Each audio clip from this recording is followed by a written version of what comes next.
Your Excellency, the President, the Head of State and Government, and Commander-in-Chief of the Defense Forces of Zimbabwe, Dr. E.D. Mnangagwa, I welcome you, Your Excellency, to the Parliament of Zimbabwe and humbly request Your Excellency to address the joint sitting of both houses of Parliament on the state of the nation in terms of Section 140, subsection 4 of the Constitution of Zimbabwe.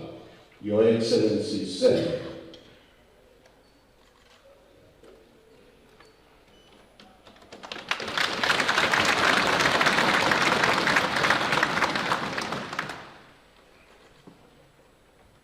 Thank you, Honorable Speaker. The First Lady, Mnangagwa, the Vice President, Honorable General Retired Dr. C.G.D.N. Chwenga, Vice President, Colonel Retired K.C.D. Mohali, the Speaker of Parliament, Honorable Advocate J.F.N.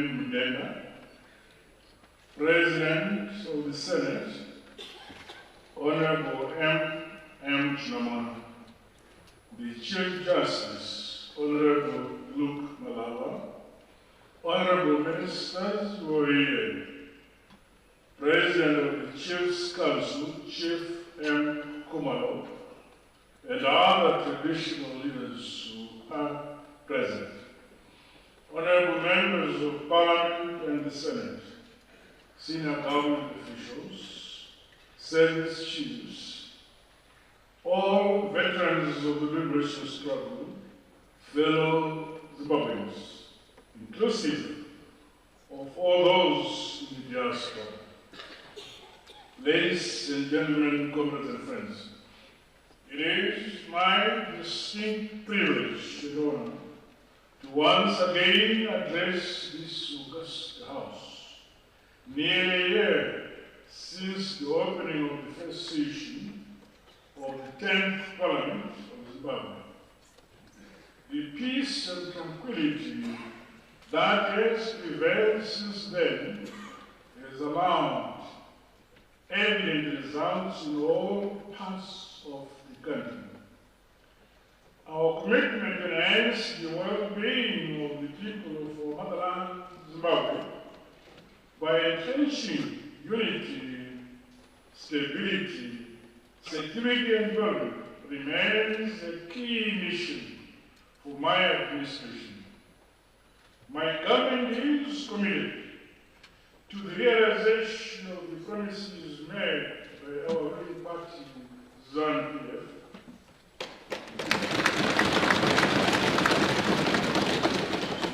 despite enormous challenges and difficulties as a result of the illegal economic sanctions imposed on our country, we are recording encouraging progress. The philosophy of leaving no one and not left behind is a call for inclusive transformation and shared prosperity. Our nation's strength lies in unity in diversity. As social cohesion in our unitary state shall be jealously guarded and defended by the government. Tendencies that fuel discord based upon perceived regional and tribal differences, as well as social and economic hierarchies, have no place in our nation and must be rejected. Regrettably, the El Nino induced drought constrained our growth across all economic sectors, particularly the agricultural sector.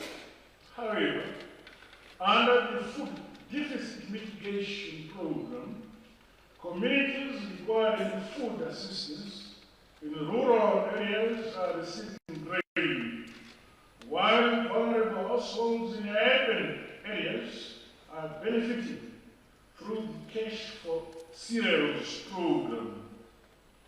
Of particular note is the school feeding component, which has been designed to avail at least one decent meal per day for all learners in communities hard hit by the drought. Let me assure the nation that no Zimbabwean will go without food.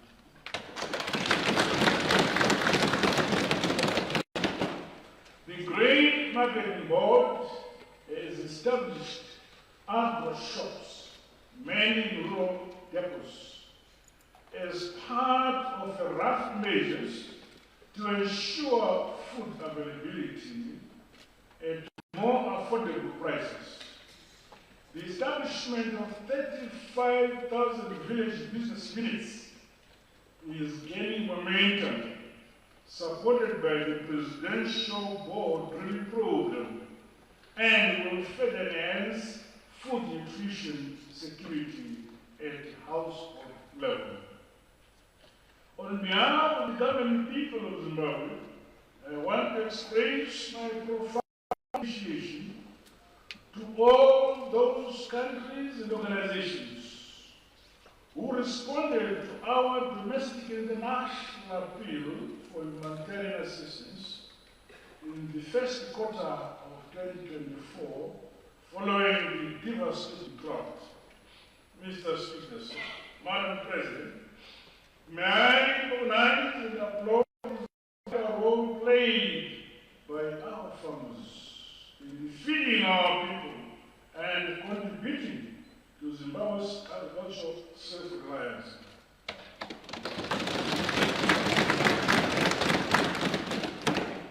A new record wheat harvest of 600,000 tons is projected from the 2024 winter crop. This is a result of our unit of purpose and effective policy frameworks.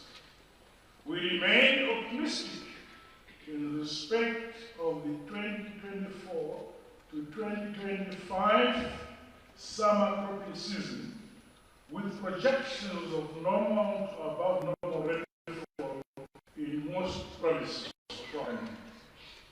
I'm pleased with the use of input distribution and the class agricultural scheme and other programs. To date, various institutions and private sector stakeholders have committed to support under the National Enhanced Agricultural Productivity Scheme. I congratulate AGA for scooping the prestigious 2024 Africa Food Prize. In recognition of our people-centered transformative agricultural policies. For the upcoming season, I has been given a target of 500,000 tons of cereals for the strategic grain reserve. Water harvesting remains critical to climate change mitigation and adaptation towards complementing rain-fed action systems. The full utilization of small dams and wells, as well as conveyancing around the bigger dams, is top priority to my administration. The Rural Infrastructure Development Agency has a scale-up assistance to communities with tillage activities, as the summer farming season draws closer. Beyond water provision, government has rolled out a program to bolster hay baling and transportation to drier regions. Mr. Speakers, Madam President, the mining sector continues to attract favorable investment. Demand for new energy minerals is also growing, with its associated opportunities for the country's entry into the value chain industries. Mining houses in the gold and other precious minerals sector are called to scale up production. Assets under the sovereign wealth fund are envisioned to bolster performance and revenue from the mining and other sectors. The overarching goal is for the rich natural resource elements of our beloved motherland to benefit all Zimbabweans.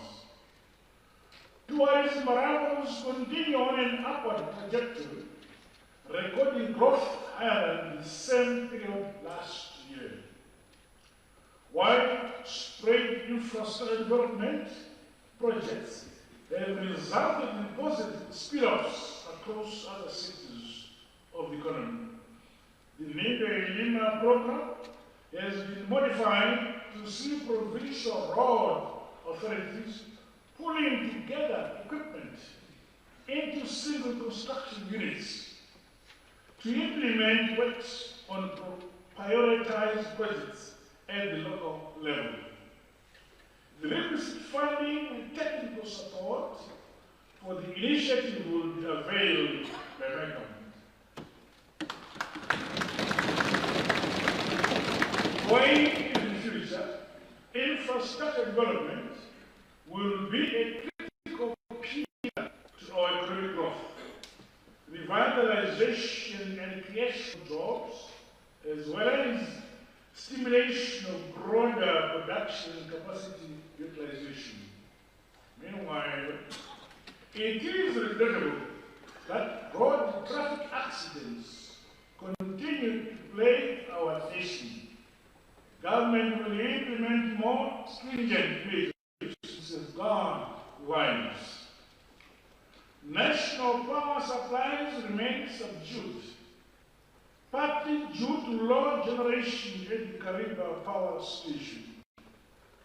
Improvements are expected from the pending commissioning of several projects by independent power producers. Over and above the use of solar energy, the country's position on the use of alternative energy sources should be intentionally examined. Mr. Speaker, Madam President, the roadmap for crafting the National Development Strategy 2 is now in place. This August House is called upon to avail support in the related processes. Currency stabilization is at the core of macroeconomic stability. The adoption of the Zimbabwe gold in April 2024 this year was an important step towards stabilizing the domestic currency encouraged by our gold and precious metal reserves. It remains the duty of all of us to respect and abide by measures and instruments intended to maintain economic stability and tame inflation in our country. In response to the increased foreign currency pressures and in a bid to deepen the foreign exchange market, the Reserve Bank allowed for greater flexibility under the willing buyer, willing seller arrangement. The increased flexibility on the foreign exchange market is expected to promote effective price discovery and encourage holders of exchange to participate in the willing buyer, willing seller market. Government remains committed currency through setting aside 50% of royalties for building reserves. Foreign currency flows from exports have increased from US $7 billion in 2023 to over $8 billion in 2024.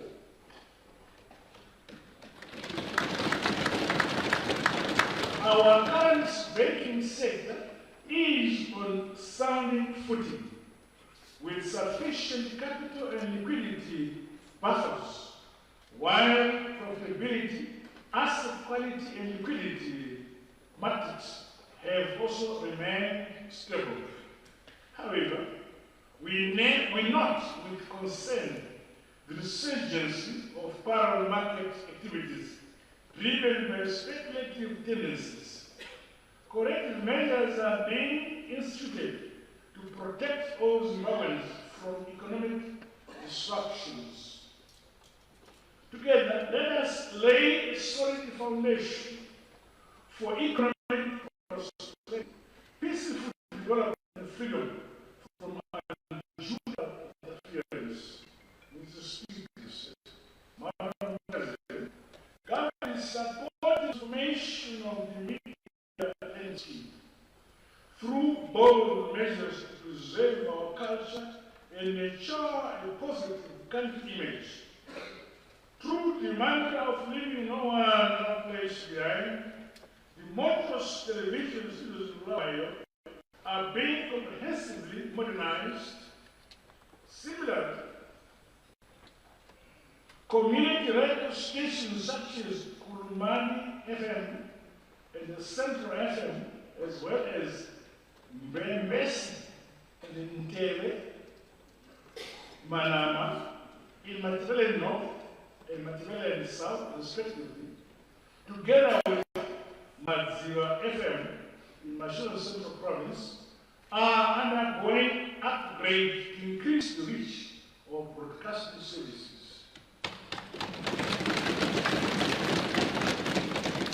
Investments by more local and international players in our telecommunications industry are welcome towards better quality, as well as availability and affordability of digital and telecommunication services. The Second Republic remains committed to enhancing the health delivery system. To this end, government is availing resources for the acquisition of essential medicines and specialist medical equipment for all our central provincial hospitals. In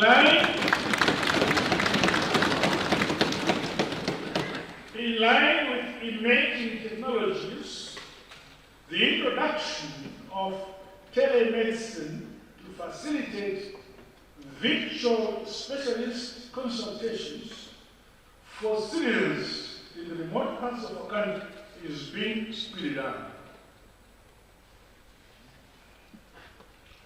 Under ongoing health sector reforms, my government is implementing measures to ensure universal health coverage and lifting our people from the burden of disease. The nation is assured that government has put in place robust surveillance and response plans for threats posed by public health risks. Communities are urged to continue exercising strict health hygiene standards. Mr. Speaker said, Madam President, the pace of the modernization and industrialization of our nation depends on the type of education that we expose to our young population. The recent curriculum review for the primary and secondary sector was far-reaching, while ICT penetration is making our students globally competitive.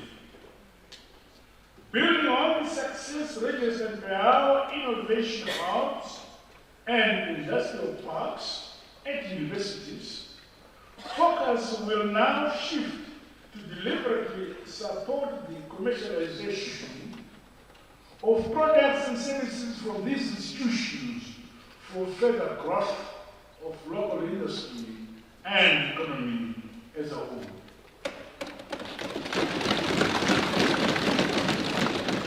Women and micro, small and medium enterprises are increasingly being aided to enter local, regional, as well as international markets. Through the Reoriented Youth Services Zimbabwe program, our youths are participating in community projects such as the construction and rehabilitation of classrooms, teachers' accommodation, clinics, roads, boreholes, deep tanks, bridges and houses for vulnerable households. Environmental management practices should be emphasized across all provinces, districts, and wards, as we exercise good stewardship of our God-given motherland, Zimbabwe. Meanwhile, I commend Zimbabwe Defense Forces for their commitment to defend sovereignty and territorial integrity of our nation.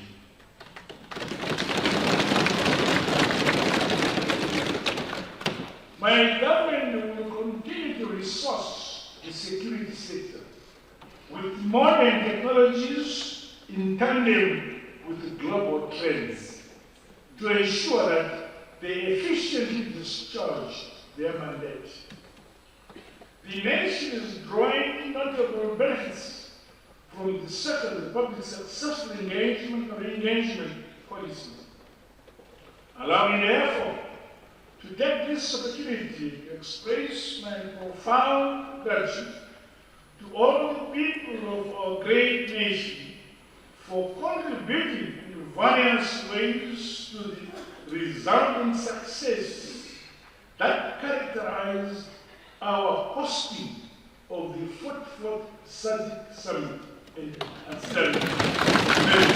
Congratulations, Zimbabwe.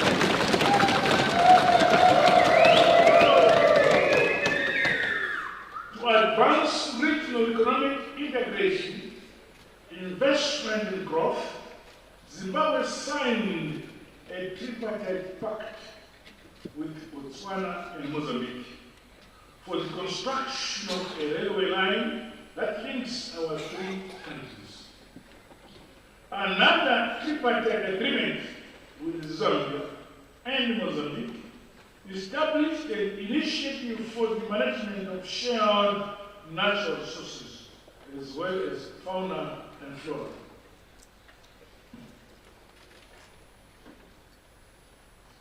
The first external e-passport offices in the Zimbabwean coastal South Africa are now open.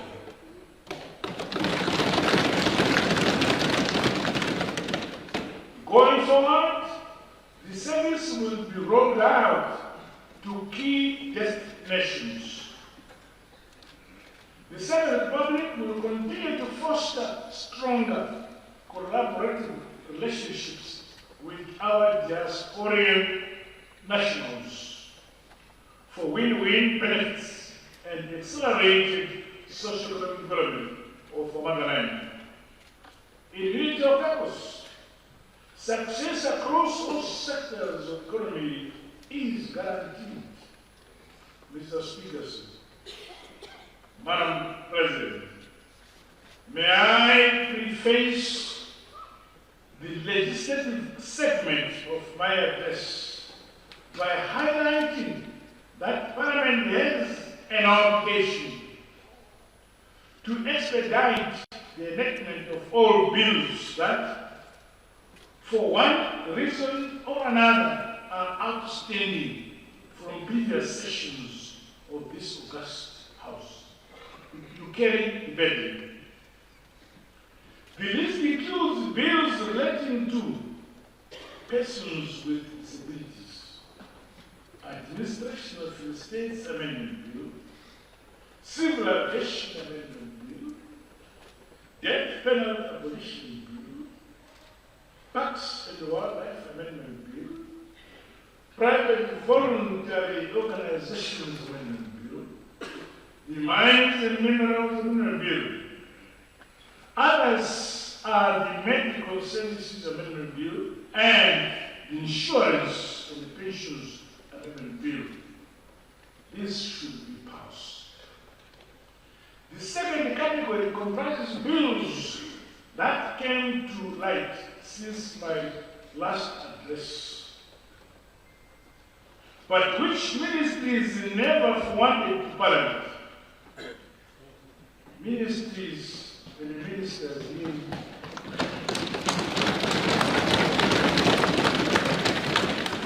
I should not be forced to name. I also challenge parliamentarian portfolio committees to be seized with the business of bills that fall under their respective pages. All concerned parties must address these anomalies for the collective good of our nation.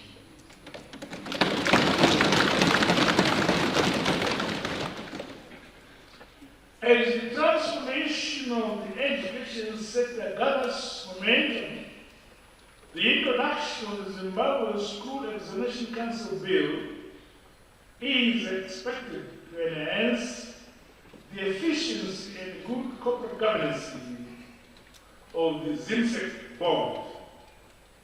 Likewise, the Teaching Professions Council Bill will regulate the conditions of service and produce a code of conduct for all teachers.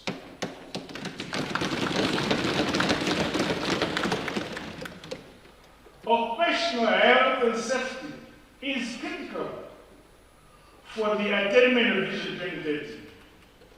The Occupational Safety and Health Bill should be expedited to further align with the international conventions to which Zimbabwe is a signatory. Other bills due to be considered by this session include the State Service Pension Bill, establishing the State Service Pensions Fund, while the Public Service Act will be amended to align with the Constitution of the Republic. The Rural Electrification Fund Act, the Public Entities Corporate Governance Act, and the Pipelines Act will also be amended to be in sync with the present realities associated with the growth of our economy. The Legal Practitioners Amendment Bill will harmonize the administrative functions of the judiciary and executive in the registration process for foreign legal practitioners. To enhance the fight against the scourge of corruption, the Public Interest Disclosure Protection of Whistleblowers Bill must sail through this session. I'm sure you hear me.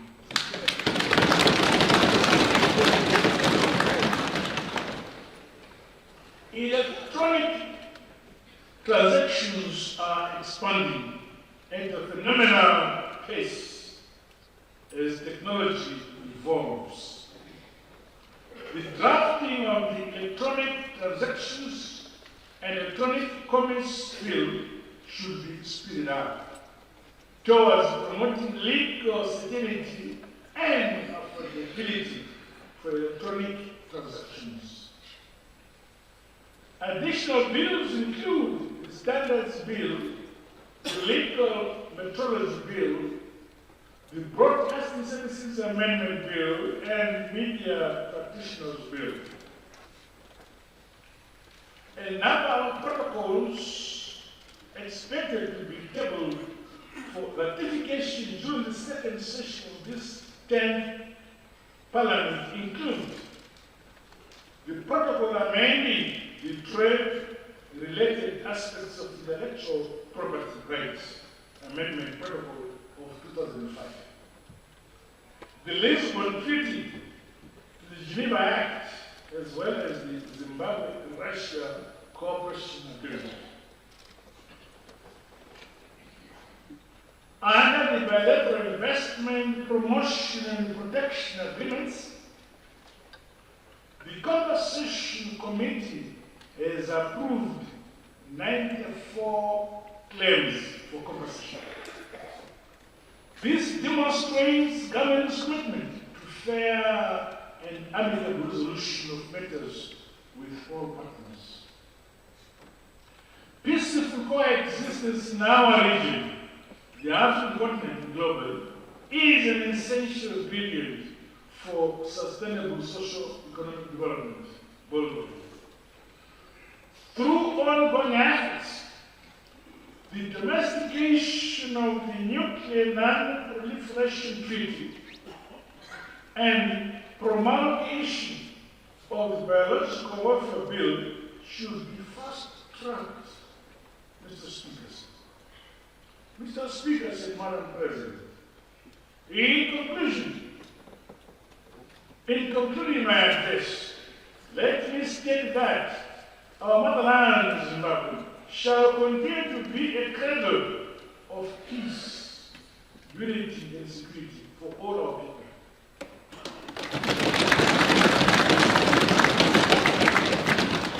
We have proved repeatedly that as a united people, we can conquer all manner of adversity and make stronger.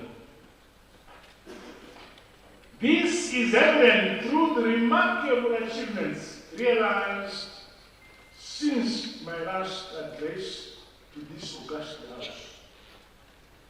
As the red clouds gather, may Almighty God grant us the energy, the focus, the resilience and determination to deal our land and banish hunger from among our communities.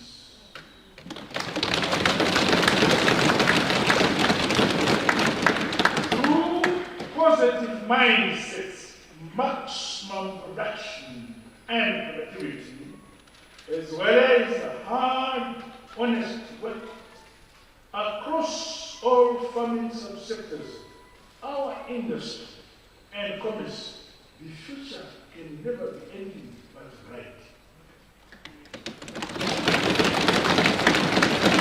May the second session of the 10th Parliament be blessed and endowed with wisdom.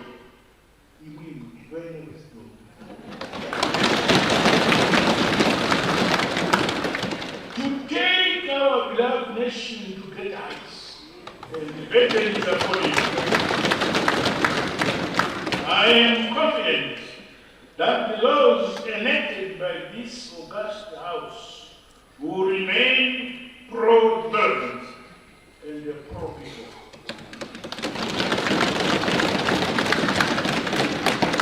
And strengthening the foundation of our society and entrenching the values of hard work, equality, justice, and fairness.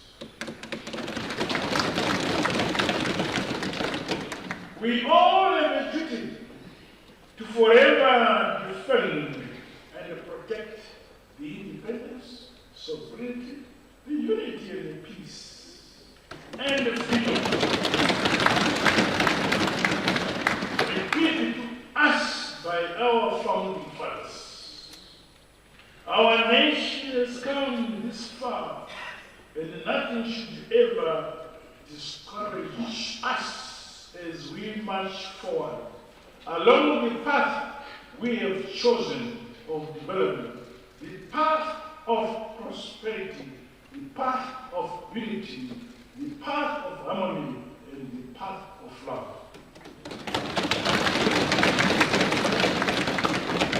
together, let us build the Zimbabwe land we shall proudly pass on to future generations. That is our hope.